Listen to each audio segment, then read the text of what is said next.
The translator was still running when the first speaker noticed the human's hands. Not the words being spoken, not the diplomatic posture, the territorial boundaries being discussed, the carefully rehearsed opening statement from the Galactic Council's senior delegation. All of that was procedural, expected.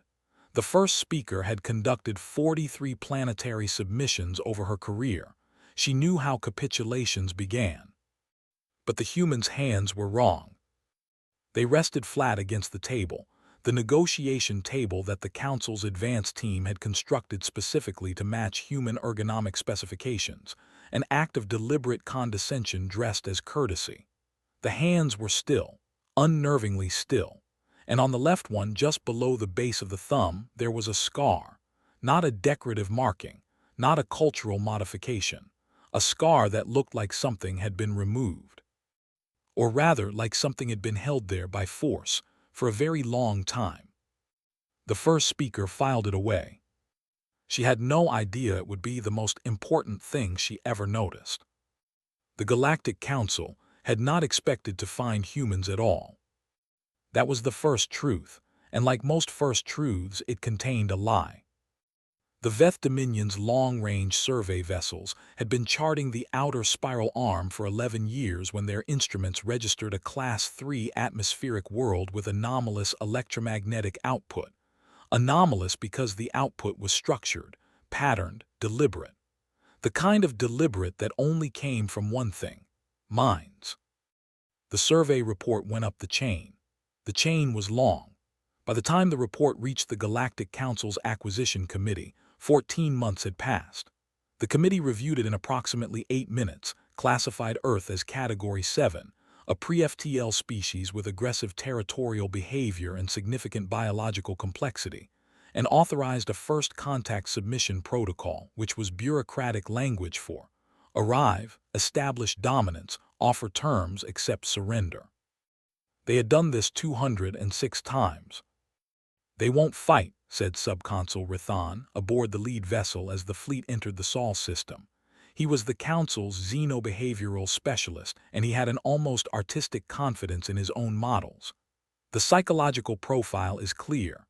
They'll posture. There may be symbolic military deployment. They'll negotiate hard on cultural preservation terms, but the fundamental arithmetic will reach them. We have 47 ships to their 0 FTL ships," corrected Liaison Officer Favith, who was younger, newer, and had the specific kind of unease that comes from reading primary sources instead of summaries. Rithan smiled. "Yes, 0 FTL ships, which is the relevant number." Favith did not argue, but she kept reading. What she was reading was a raw feed of human communications, intercepted and translated over the past 6 months of approach. Not the diplomatic channels; those were sanitized, predictable, almost certainly performed for the Council's benefit. She was reading the other channels, the civilian ones, the military ones, the strange ones that seemed to be individual humans talking to no one in particular, transmitting their thoughts into open air for any mind that might receive them. She had flagged 3 things. She had not reported any of them yet.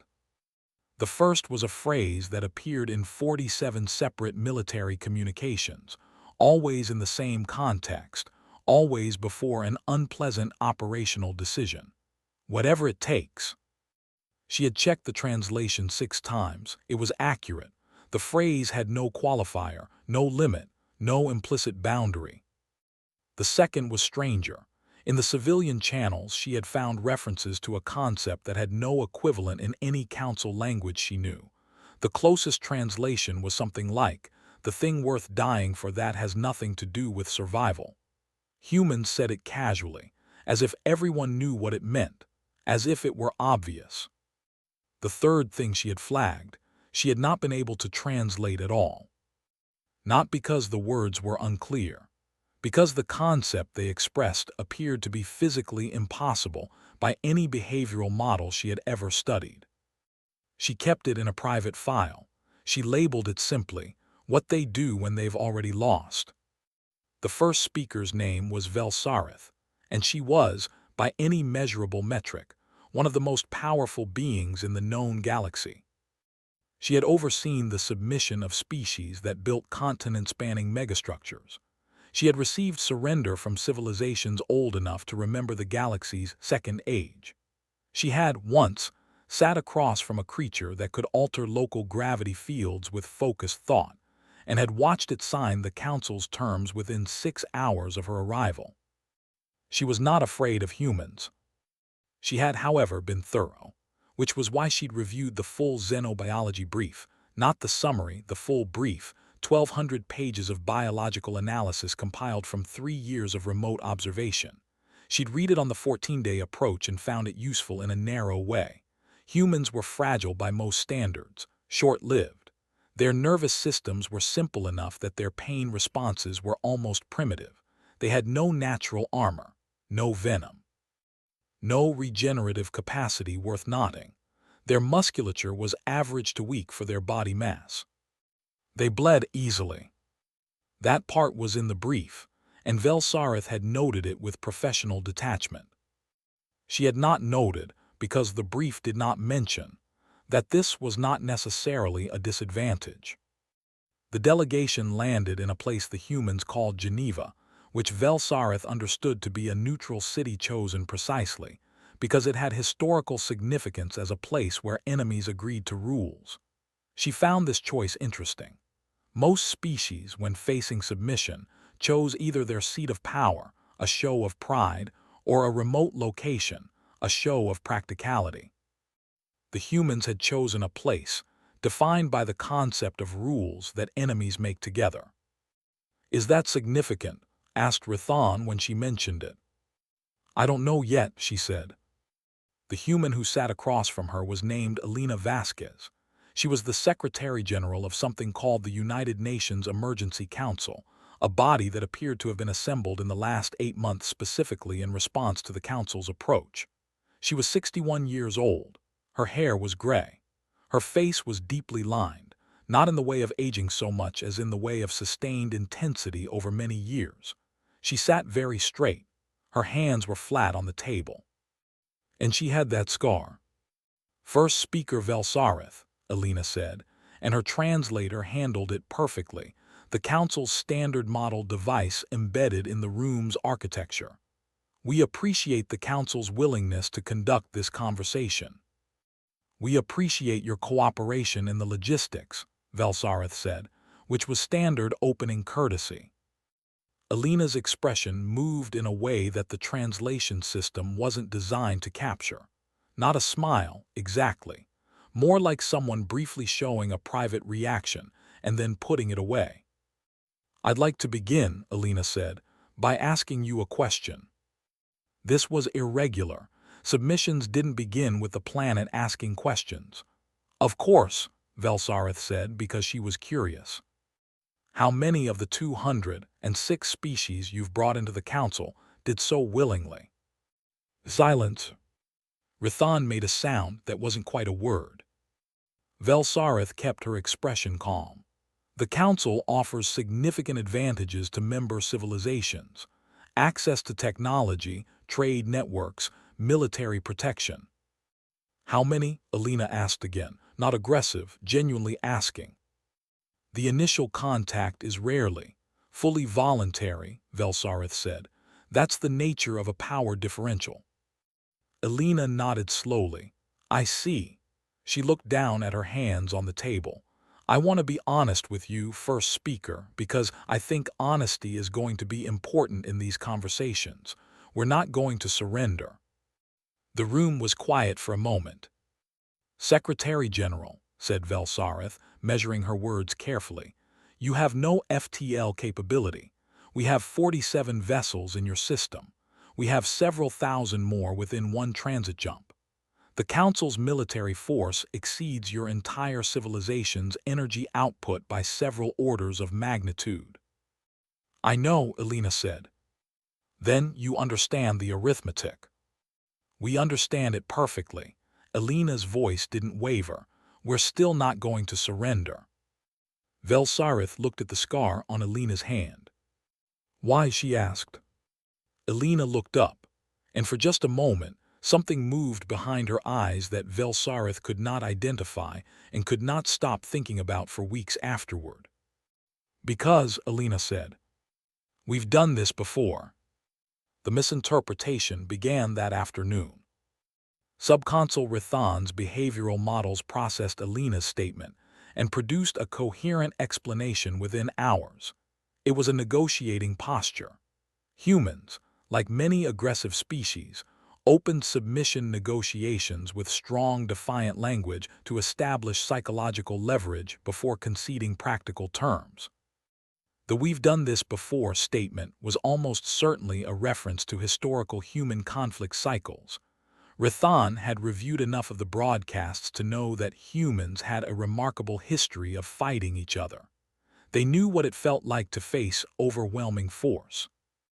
"She's using their internal conflict history as a negotiating metaphor," Rithan said confidently in the debrief, "implying that they've survived existential threats before. It's posturing.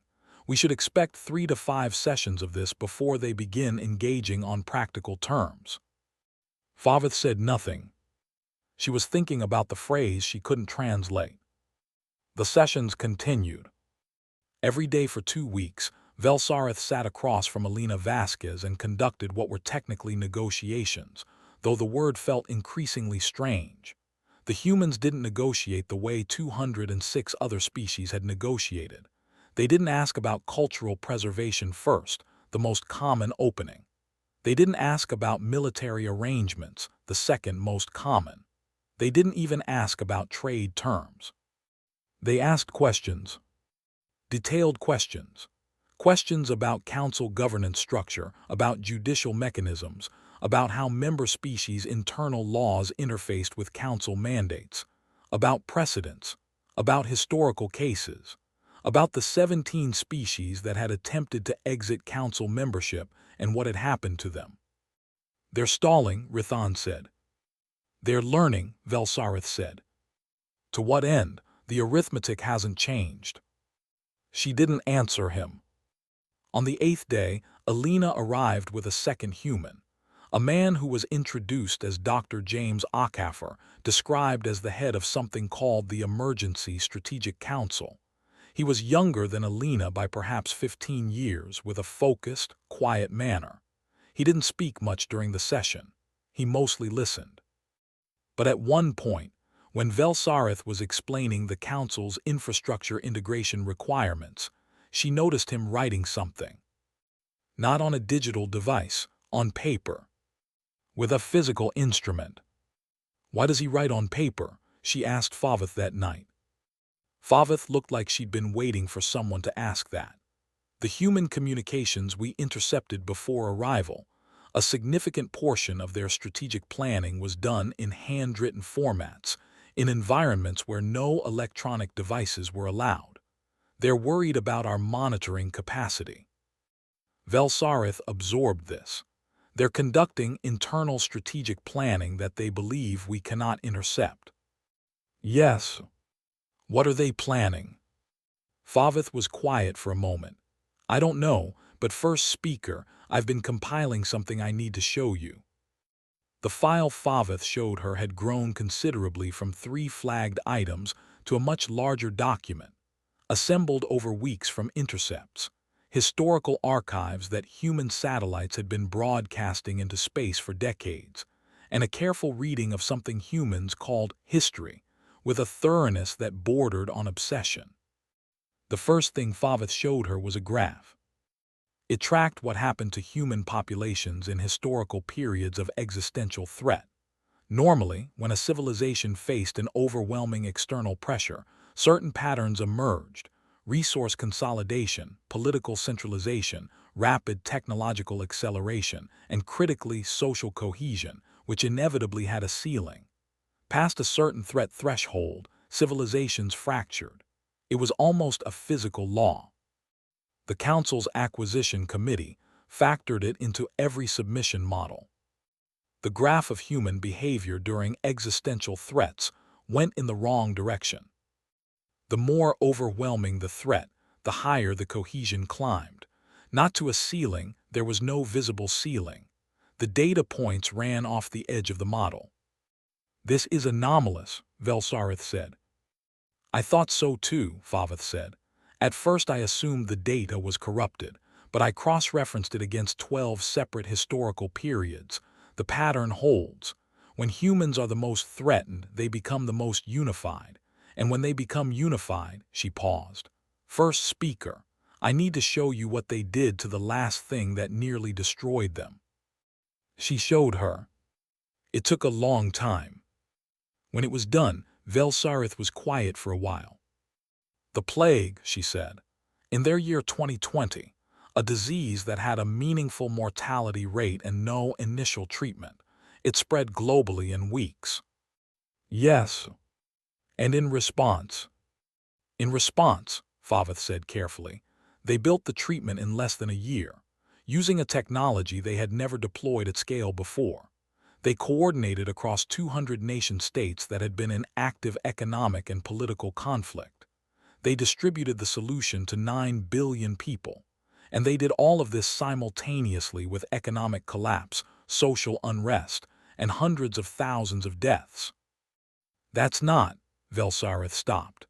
"The behavioral models don't support that kind of coordination under those conditions."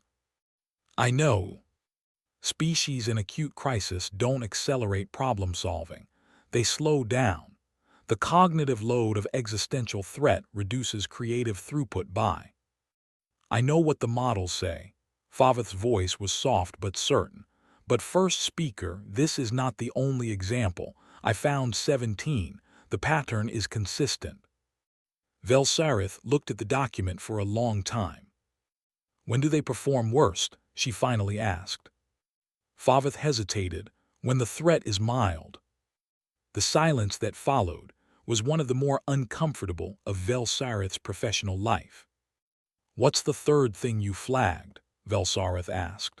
"Back at the beginning, you said you flagged 3 things and couldn't translate the third." Favath opened a separate file. On the screen in the human language was a short phrase.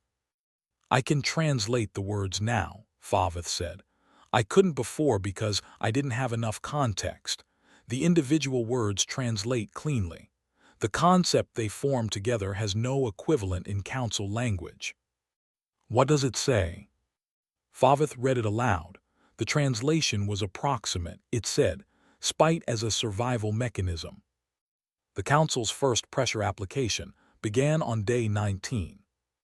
It was mild by council standards, a demonstration of force rather than force itself. 3 vessels moved into low Earth orbit, running active drive signatures that any human sensor array would easily detect. It was a reminder, a visual reinforcement of the arithmetic. Alina arrived at the next session with no visible change in her affect. She sat down. Her hands went flat on the table. James Ockhaffer was not with her. A different person was, a woman who was introduced only as Colonel Sarah Tran, from something called the Emergency Defense Coordination Body. She was in a military uniform. She sat slightly behind Alina and to the right, which Velsarith's protocol expertise told her was a defensive orientation positioning, not a threatening one. Colonel Tran had a cast on her right arm. "How did she injure her arm?" Velsarith asked Favath that night. "We're not sure. There's a gap in our surveillance during her transit from the eastern region. She wasn't injured the previous day. She injured herself between yesterday and today." "It appears so." "While doing what?" Favath didn't answer because she didn't know. The session that day had been different. Alina's questions had sharpened. She asked specifically about the Council's enforcement protocols for member worlds, not the general framework, but the specific mechanisms. What did the Council do when a member world's population refused to comply with a Council mandate? Not the government, the population. Rithan, listening from the monitoring room, flagged this as stalling. "They're trying to find legal leverage in Council precedent," he said. "Standard intellectual resistance pattern. Aggressive civilizations always try to fight on the terrain of rules before accepting they can't win on any other terrain." Velsarith listened to Rithan's assessment. She was also listening to something else. The word Alina had used, population, had been precise. Not government, not military, not leadership. She had specifically asked about the population. That night, Velsarith read the historical file Favith had assembled for another 4 hours. She read about something humans called resistance movements, which were organizations of ordinary, non-military individuals who had conducted sustained asymmetric conflict against occupying powers. She read their historical outcomes with increasing focus. She read about how long they lasted. She read about the conditions under which they ended. She slept poorly. Day 26, the council escalated. This was standard protocol: mild demonstration, negotiation period, escalation. The escalation was still non-destructive by design, a systematic shutdown of human satellite networks, 32 communication satellites rendered offline in 4 hours. Not permanent, reversible, a demonstration that the Council could reach into human infrastructure and turn things off. The next session, Alina arrived alone. She sat down. She was quiet for a moment and then she said, "We've been counting." "I beg your pardon," said Velsarith. "The satellites you've disabled, the drive signatures of your vessels in orbit, the specific timing and sequence of each action since your arrival." Alina paused. "We've been running that data through 12 different modeling systems. We have a fairly detailed picture of your operational doctrine." Velsarith kept her expression still. "Secretary General, intelligence gathering is understandable, but it doesn't. I'm not sharing that because I think it gives us a military advantage," Alina said. "I'm sharing it because I want you to understand something." She met Velsarith's eyes directly. "We know your doctrine. We know what the next steps in your standard protocol look like. We know what's coming. A breath. We're still not going to surrender." "You keep saying that," Velsarith said, "without explaining what you believe the alternative is." Alina was quiet for a moment. "First speaker," she said finally, "can I tell you something personal?" Velsarith hesitated, then said yes. "I was a refugee," Alina said. "When I was 9 years old, I spent 14 months in a camp with my family. We had essentially nothing, insufficient food, minimal shelter, no certainty of any future at all." Her hands were still on the table. "The people in that camp did something I've spent the rest of my life thinking about. They built.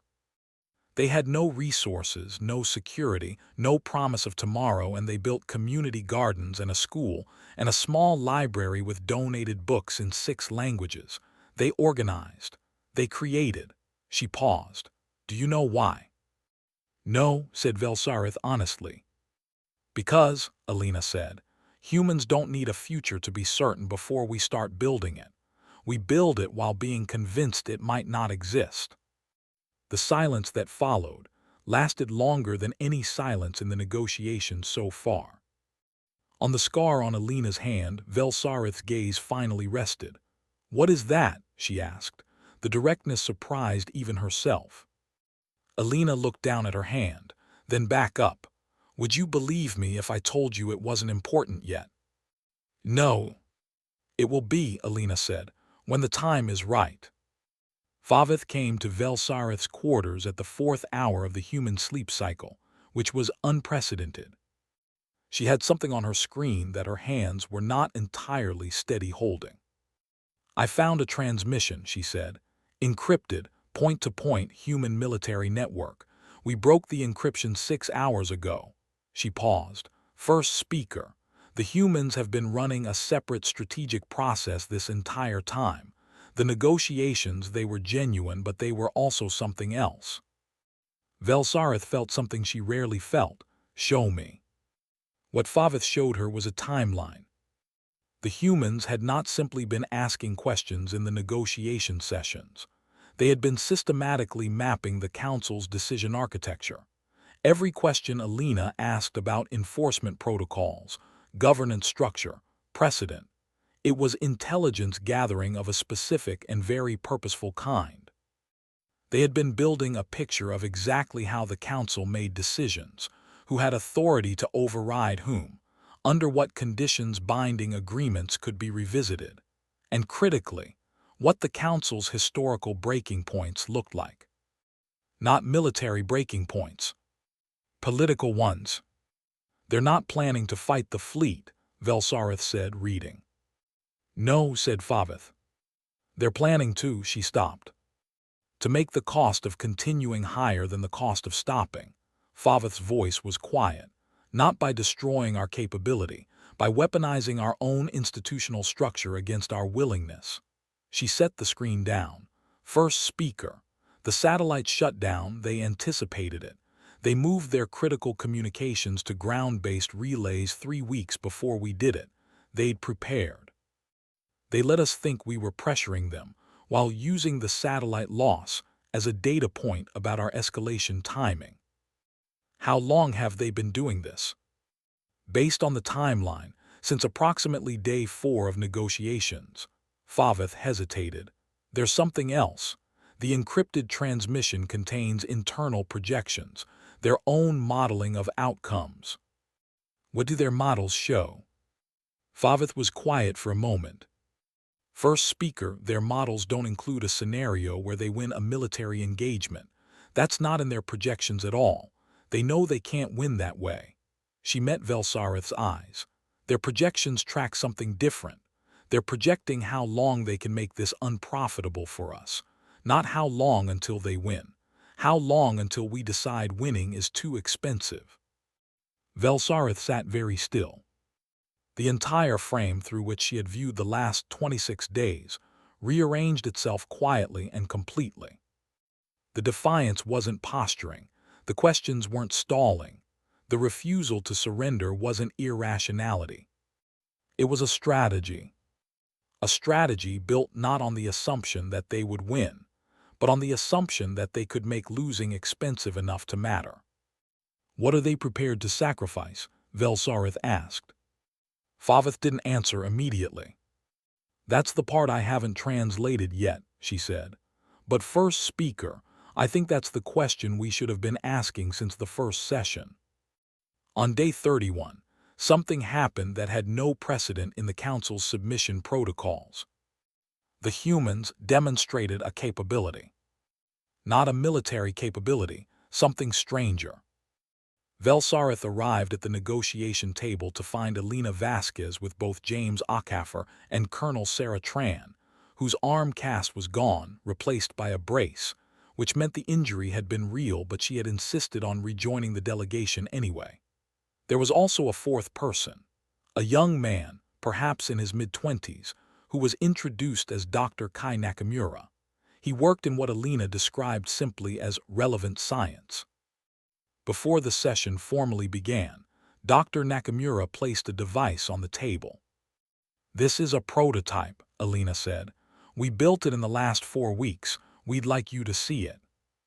The device, when activated, demonstrated a controlled application of something that the Council's Science Division, reviewing footage later, identified as a novel approach to local electromagnetic field manipulation.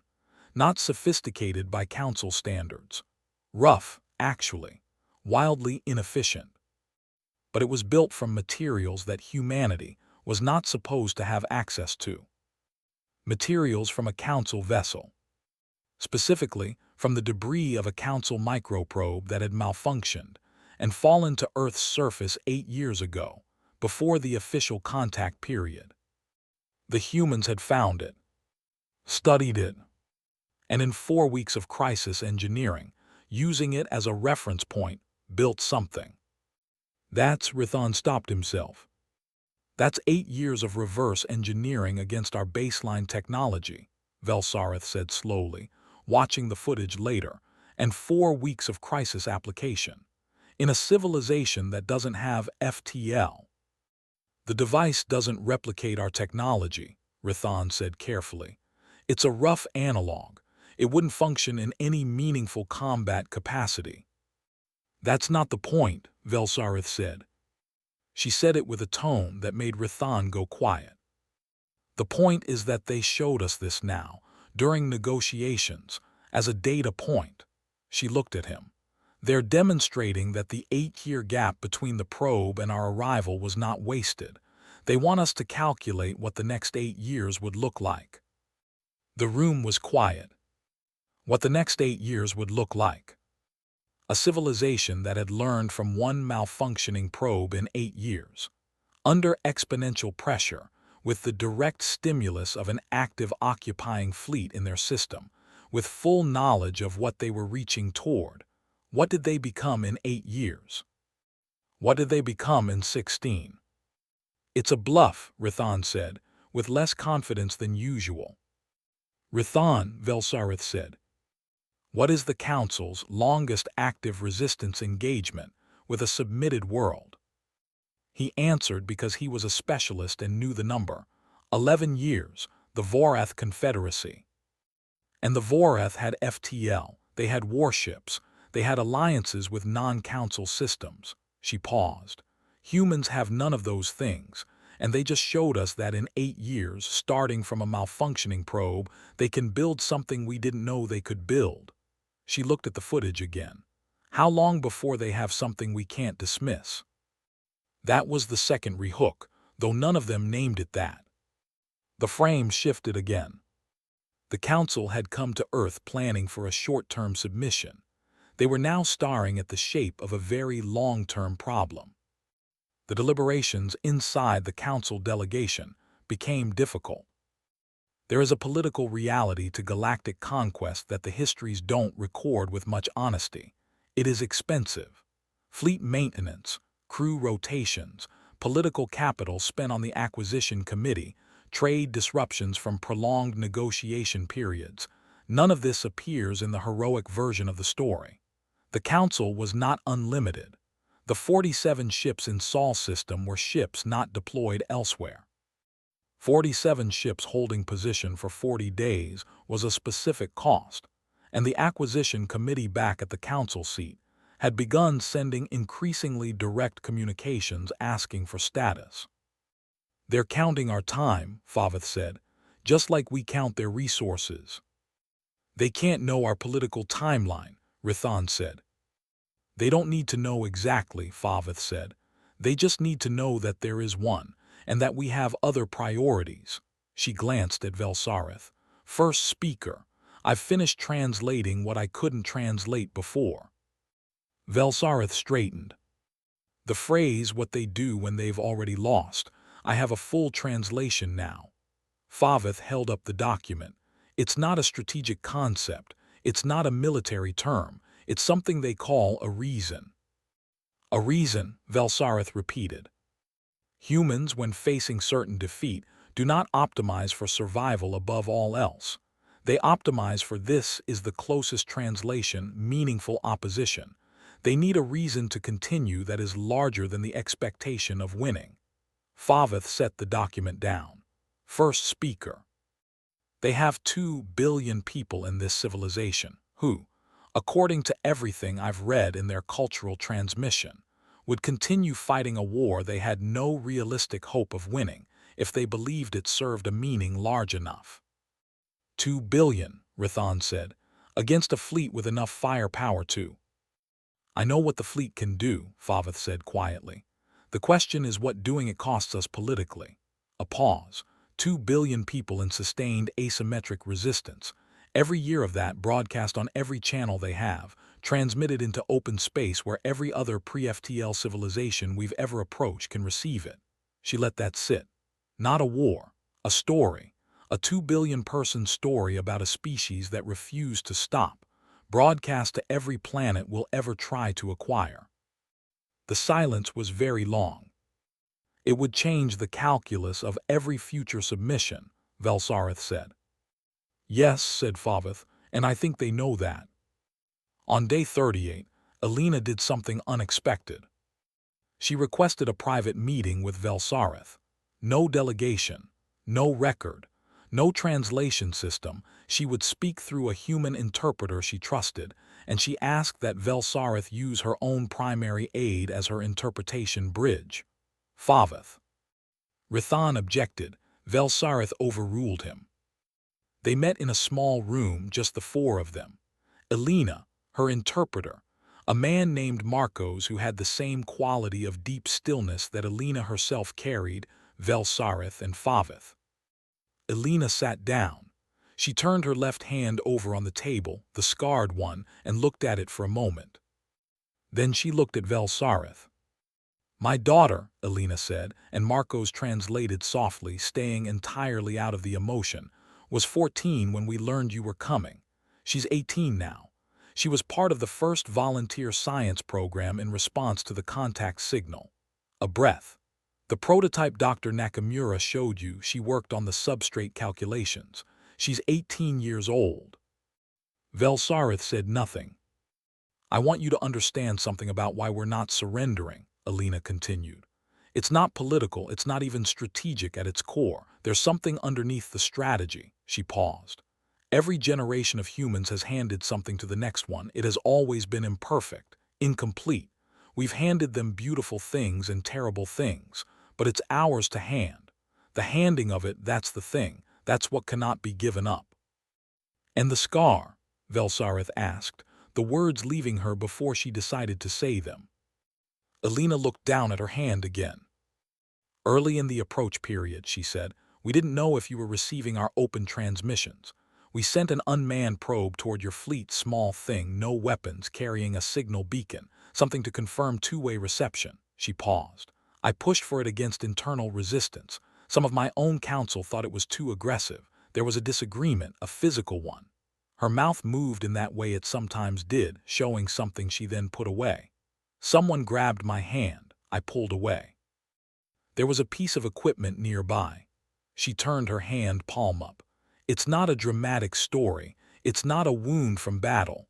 I just wanted you to know there's a person who sits across from you, not just a representative." Velsarith looked at the scar for a long moment. "What do you want?" she asked, not the council's question, her own. "I want you to know," Elena said, "that if you escalate, if you move past demonstration into actual harm, you will not break us faster. You'll compress the timeline on what I showed you with that prototype.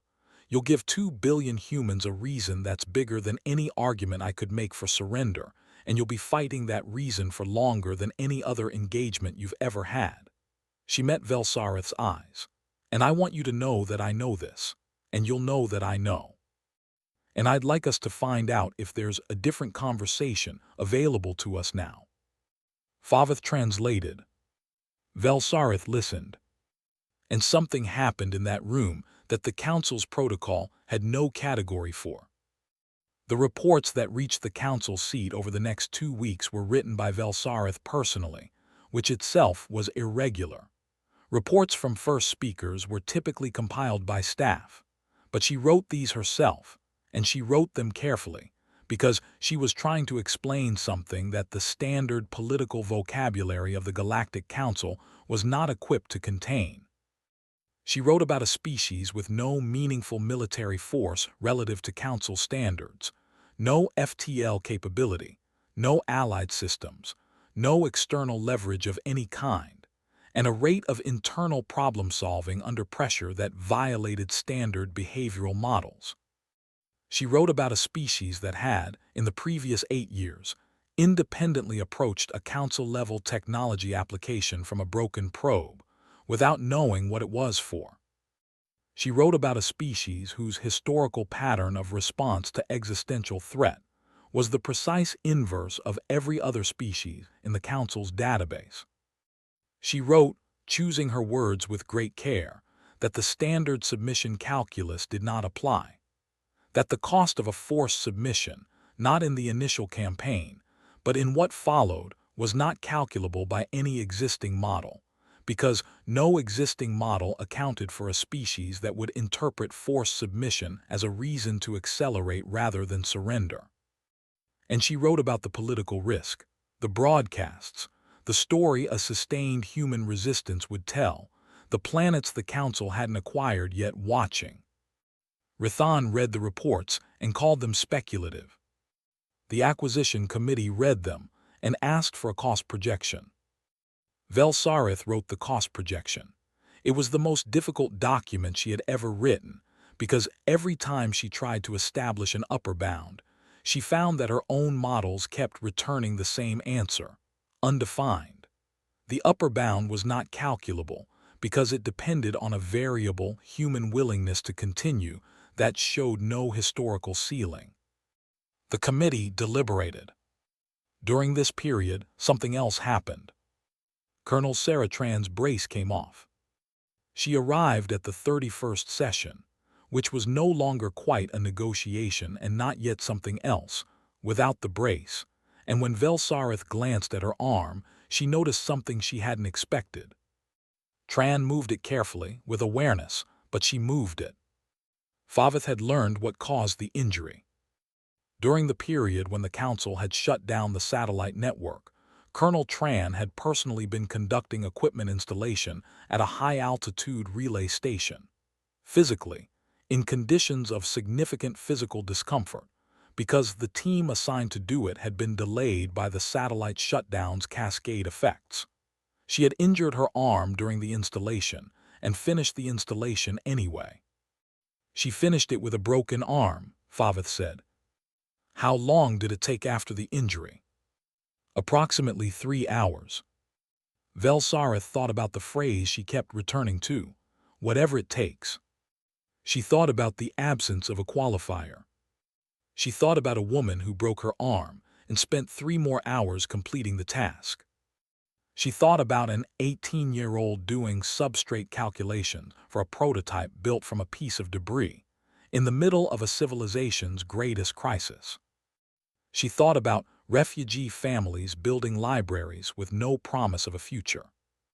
The acquisition committee reached a decision on day 49. The decision was not to approve forced submission. This was not unprecedented, but it was rare. In 206 prior engagements, the Council had walked back a submission authorization 3 times.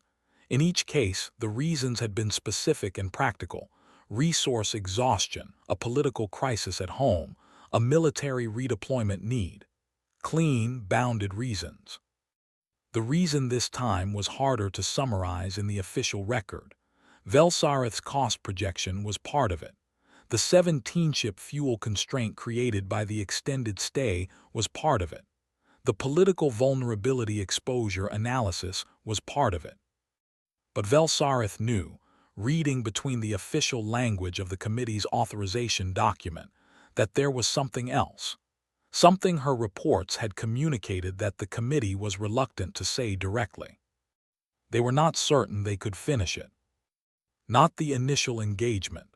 The initial engagement had no uncertainty, but what came after, the sustained campaign against a species that their own models now flagged as asterisk undefined for resistance ceiling, that was not a certainty.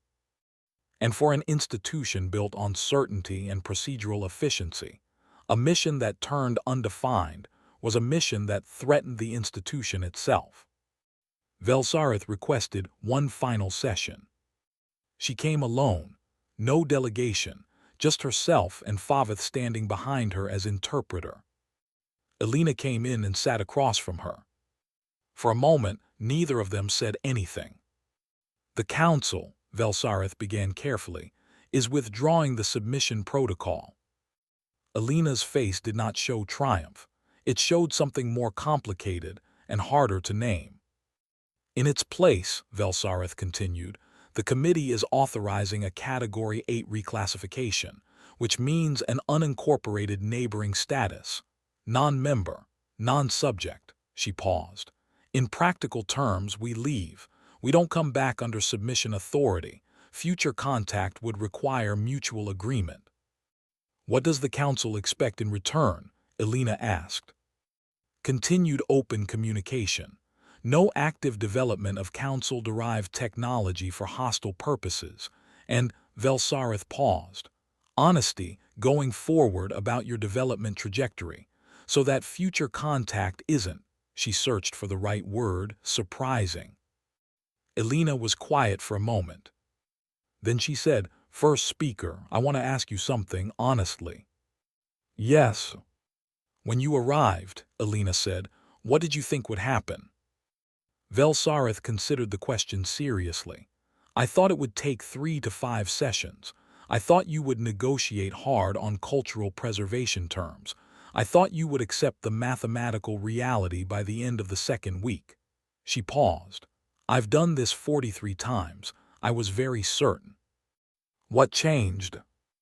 Velsarith looked at Alina's hand. At the scar. At the hands flat on the table still, after 49 days of sitting across from something with the power to end the civilization she represented. I kept asking myself, Velsarith said slowly, why you weren't afraid. I was afraid, Alina said immediately. Every day I'm afraid right now. I know, said Velsarith. That's what changed. A pause. Every species I've seen afraid has adjusted their behavior based on the fear. They calculate, they find the most survivable outcome and move toward it. The fear is a navigational tool. She looked at Alina. You were afraid and you didn't use it that way. You used it like fuel. You burned it instead of following it. She shook her head. I don't have a model for that. Alina looked at her for a moment. Can I tell you what the scar is from? She asked. Please. I lied to you, Alina said quietly, before, when I said it was from the equipment during the probe dispute. Favith translated, and her voice was absolutely steady. The truth is that I made a decision in the early weeks of your approach that required something from me. Something I agreed to that involved a physical procedure, experimental. If the negotiations failed completely and we entered the resistance phase I told you about, there was a specific role I was meant to play that required a particular implant, a communications implant, in case everything else stopped working. A pause. We prepared for that scenario fully. Everything needed to execute it. The implant is still there. It was just never activated. Velsarith stared at her. You had a communications implant installed, she said slowly, for the scenario in which we destroyed your infrastructure entirely, and you were preparing to personally coordinate a sustained resistance from. From wherever I ended up, Alina said, yes. The room was very still. You prepared, Velsarith said, not just for the option of resistance. You prepared your own body. We prepared everything, Alina said simply. That's what I needed you to understand. Not the technology we've built, not the political strategy, not the models and projections. The thing I needed you to understand is that we had prepared everything, and it would have happened. She held Velsarith's gaze. Every single person in my delegation has something equivalent. James Ockhaffer hasn't slept more than 4 hours a night for 6 weeks. Colonel Tran finished a relay station installation with a broken arm. Dr. Nakamura is 26 years old and he hasn't been home since the contact signal was confirmed. We are not performing willingness. We are willing. Velsarith was quiet for a long time. You would have lost, she said finally, not cruelly, a fact. Eventually, Alina agreed. Maybe. Maybe. First speaker, Alina said, and something in her voice was very gentle and very serious at the same time. We've been wrong before about what we could survive. We tend to underestimate. She paused. Our history is full of things we shouldn't have survived. We survived them anyway. It gives us a somewhat distorted sense of possibility. The fleet began withdrawal on day 51. Rathan filed a dissent with the committee record. He believed the decision was premature and that the human strategic posture had been successfully read, their threats appropriately discounted. He noted that the prototype technology demonstration was primitive, that the resistance projections were based on historical data from intraspecies conflicts rather than interstellar ones, and that the political risk analysis was overstated. He wrote a cogent, well-structured argument. The committee noted it and filed it. As the vessels were repositioning, Favith stood at the observation deck and watched Earth become a smaller object. She had her private file open. She had been adding to it throughout the 49 days, and it was enormous now, a document she was not sure she would ever fully understand. She had read more human history in the past 7 weeks than most council specialists read in a career. She had read about extinctions that didn't finish them, diseases that didn't stop them, collapses that they rebuilt from. She had read about a species that had, at one point, had the technological capacity to end itself entirely, and had, so far, chosen not to, despite having every internal conflict that would seem to make that choice inevitable. She had read about the refugee camp, where Elena Vasquez spent 14 months. She had found a record of the specific camp, small historical archive barely indexed. The camp had been, by every objective measure, a terrible place. Insufficient resources, uncertain future, no promise of anything. She had found photographs. The photographs included a library. 12 shelves, books in 6 languages, handmade from salvaged materials. Built by people who had no certainty they would live to read from it. Favith looked at Earth. She thought about the implant in Elena Vasquez's hand, still there, never activated, prepared for a scenario that hadn't arrived. She thought about the word yet. She added one final note to her file. Query for continued observation. If this species survives long enough to reach the rest of the galaxy, not as a subject, not as a protectorate, not as a category in an acquisition model, but as themselves, intact, with their history behind them and their trajectory uninterrupted, what do they become? She looked at the question for a while. She didn't have an answer. She suspected that might be the point. On Earth in Geneva, the delegation celebrated. Or something like celebration. It was more complicated than that. The way human emotional responses to enormous things are always more complicated. Elena Vasquez sat in a small room with James Okafor, Colonel Sarah Tran, and Dr. Kai Nakamura, and for a while no one said anything. James had a cup of coffee. Tran was looking at the window. Kai had his hands in his pockets, still young enough that the weight of what had just happened hadn't fully arrived yet. Elena turned her left hand over. Looked at the scar. We should deactivate it, James said, meaning the implant. The medical team can schedule it. I know, Elena said. She didn't say when.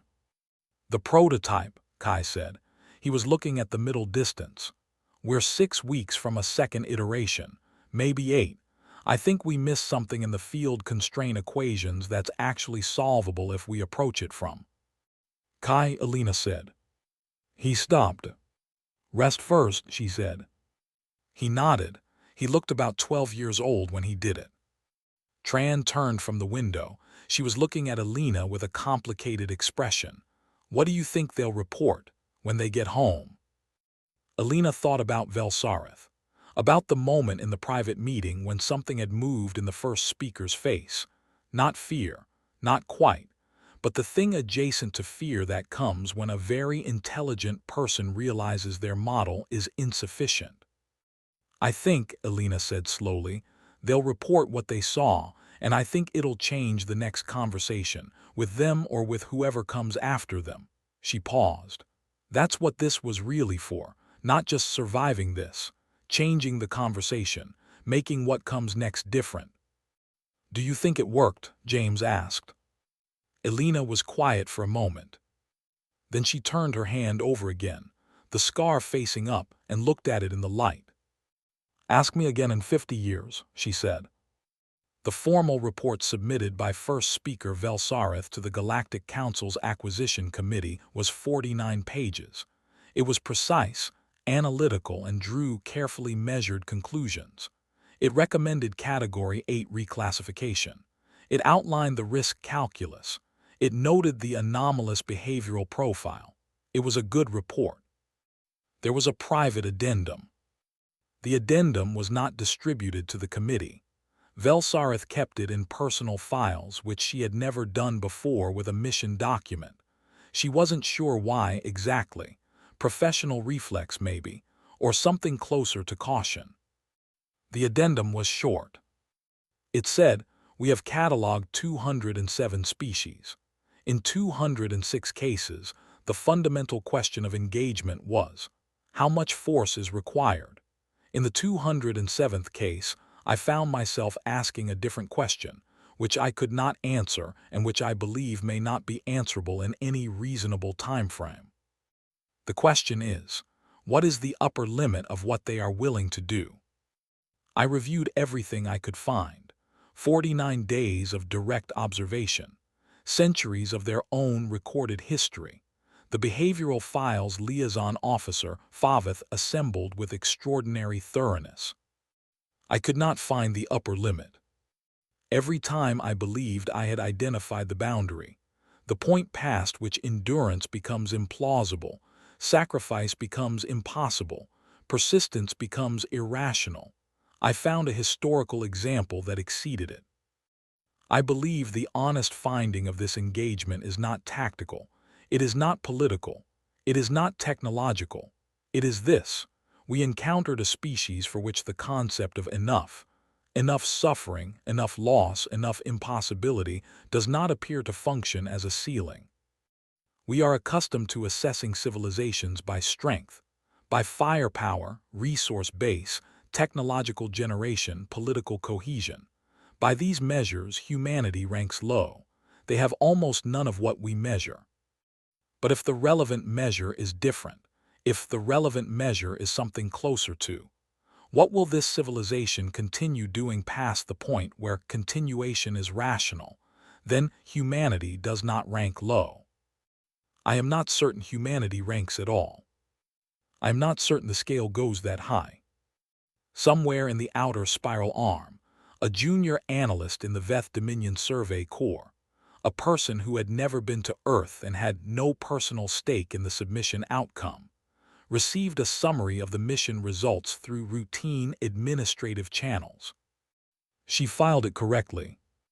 She noted the Category 8 classification, which was unusual. She added the case to a research project she was compiling privately on civilizations whose submissions had been declined or withdrawn. There were 4 of them now. 4, across the entire recorded history of the Galactic Council. She found herself reading the full Velsarith report when she had time, then reading Favith's behavioral file when she could access it, then reading primary human sources when she found they were publicly available, broadcast openly into space, free to anyone listening. She read for a very long time. When she finally stopped, she sat at her station for a while, not doing anything. Then she opened a new document and started writing a paper. Its working title was, "Why Certain Civilizations Cannot Be Modeled Using Existing Frameworks, and What This May Mean for Our Own Assumptions About the Upper Boundary of Endurance." She had never written anything like it before. She didn't know if it would change anything.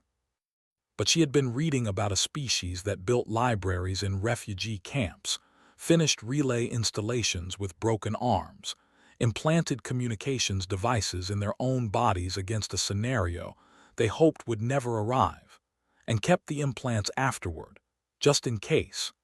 And somehow the idea of writing the paper felt important even without knowing if anyone would read it. She suspected they would understand that feeling.